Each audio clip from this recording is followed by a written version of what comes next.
You're watching South Asia Newsline and here are the top stories we are tracking for you on Monday, the 8th of April. Politics intensifies as BJP slams Congress manifesto. Pakistanis dismayed by soaring prices ahead of Eid. And Bangladesh opposition demands unconditional release of leaders.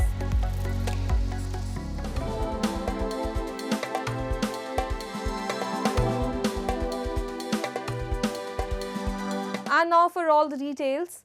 Slamming India's main opposition Congress Party's manifesto, the ruling BJP National President JP Nadda on Monday said it is not clear whether it is the manifesto of the Congress or the Muslim League.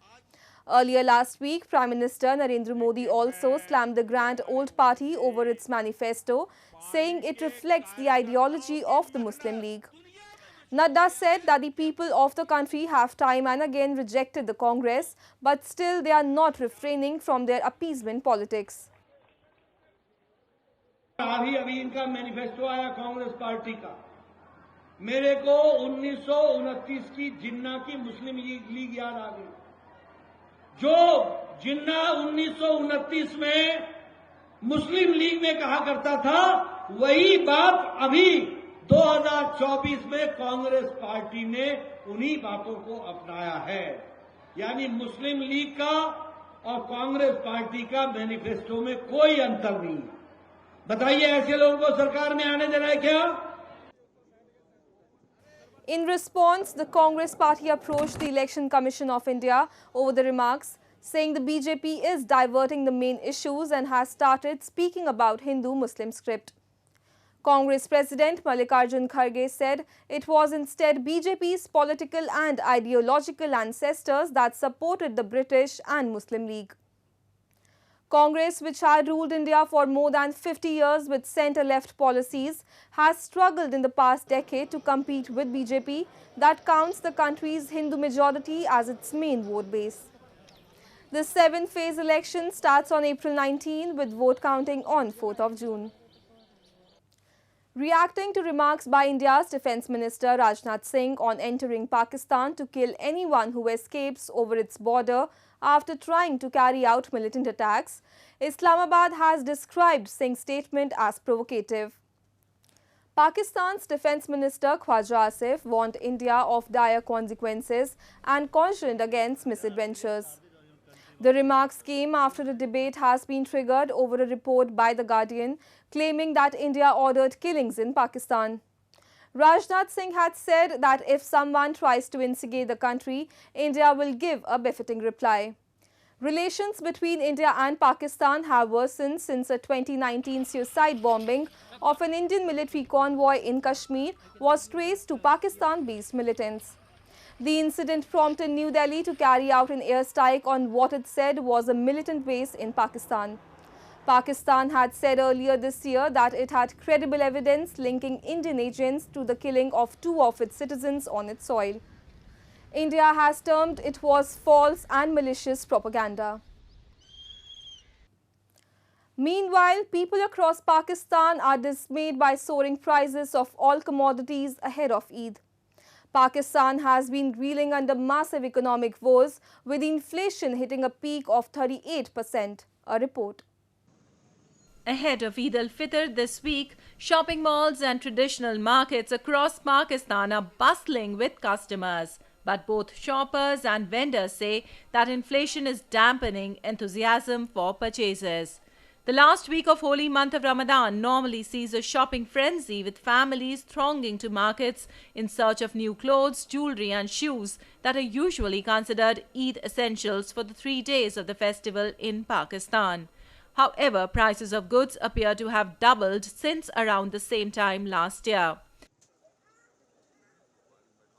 खरीदारी में तो इस time पे यानी बहुत समझ लें extreme level पे मुश्किलात पेश आ रही हैं, क्योंकि जो चीज़ समझ लें पहले हम 300 रुपए की ले रहे थे, वो इस टाइम पे 800-900 रुपए तक पहुंच गई है। यानी आपकी जो सकत है उससे बहुत बाहर, डबल से भी ट्रिपल रेट हो गए चीज़ों के। अब ये आप थैला देख रहे हैं, ये इतना सा थैला है, ये आप बिलीव करेंगे 15,000 से ऊपर का है, ये इतना सा थैला, ये बच्चों के कपड़े हैं खाली। तो ये महंगाई का हाल है इस टाइम पे, और अभी भी ये कंप्लीट नहीं है। ये हाल हो गया। Pakistan has faced significant inflation challenges, hitting a peak of 38% last May, partly influenced by tax measures to meet IMF requirements. The woes are set to rise with budget revision expected soon that will include more taxes and hike in electricity and gas prices. अभी तो कपड़े वगैरह खरीदे हैं लेकिन महंगाई बहुत है, बड़े ज़्यादा महंगे मिले। कम करवा रहे थे लेकिन थोड़े से कम किए हैं उन्होंने। Eid-al-Fitr, which marks the end of Ramadan, is expected to fall on April 10th in Pakistan this year, though it may be delayed by a day due to the visibility of the moon. The main opposition Bangladesh Nationalist Party has demanded the unconditional release of its party cadres and activists from judicial custody before Eid-al-Fitr, news agency UNB has reported. BNP's Joint Secretary General Ruhul Kabir Rizvi, addressing a press conference on Sunday, said the people of Bangladesh are suffering due to oppression by Prime Minister Sheikh Hasina's government. He said the ruling Awami League has grabbed power by fouling the electoral process and alleged the party's terror has exceeded all limits. By burying the principles of democracy, Awami League has made the country a totalitarian state. In this situation, the feeling of joy for Eid has disappeared from people's mind, Rizvi was quoted as saying by UNB. The opposition party has been at loggerheads with Sheikh Hasina's Awami League and was accused of pre-poll violence. It boycotted the election in January, which gave Hasina a fourth term, calling it a sham. Amid diplomatic tension between Male and New Delhi, Maldivian Foreign Minister Moosa Zameer expressed gratitude to India after it allowed limited exports of essential commodities, including tons of sugar, wheat, rice and onions to the island nation. In a post on X, Zameer tagged India's Foreign Minister S. Jaishankar and thanked the Indian government for enabling the import of commodities. Responding to his post, Jaishankar said India's action was linked to its neighbourhood first and Sagar policies. India has also allowed exports of 1 million tons each of stone aggregate and river sand. Shipments of these commodities in the financial year 2024-25 to Maldives will be exempted from any existing or future restriction on export, the government said in a notification. This comes at a time when Maldives, which traditionally had close ties with India, is pivoting towards China since its new president, Mohammad Muizzu, was elected in October on a promise to end the country's pro-India stance. Moving on, artists from Asian subcontinent converged at Nepal's Lalitpur town over the weekend to participate in the International Tattoo Convention. Hundreds of tattoo artists inked their creativity on visitors and tourists and showcased different designs inspired by aesthetic elements. The artists said they liked to ink designs of gods and goddesses and fuse them with modern patterns as they are high in demand. The three-day convention also involved a competition for artists who inked different designs involving ornamental, tribal and dot tattoos on assigned parts of bodies.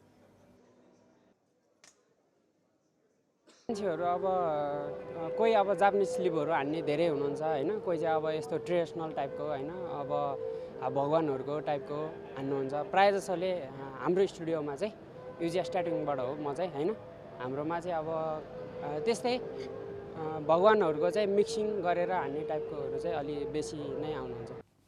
Hundreds of Hindu devotees in India thronged the temple town of Prayagraj on Monday to take a dip in the sacred Ganga river on the auspicious occasion of Somvati Amavasya, or a no-moon Monday. According to the Hindu epic of Mahabharata, Bhishma, the son of river Ganga, narrated the significance of Somvati Amavasya to Yudhishthir, the eldest of the 5 Pandav brothers.